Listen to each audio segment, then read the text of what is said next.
Noriu su tavimi pasidalinti labai paprastu, bet labai efektyviu pratimu, kuris leidžia suvokti, kur aš stokoju dėmesingumo. Tam užteks tik 5 pirštų.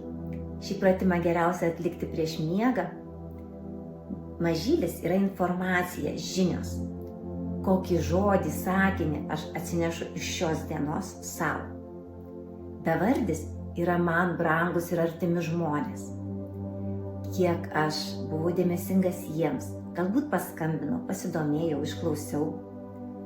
Didysis yra apie mano jausmus ir emocijas, kuriuos aš patyriau šiandieną. Smilius yra apie paslaugas, kuo aš pasitarnavau kitiems. Nykštis, kiek aš buvau dėmesingas savo fiziniai sveikatai ir savo.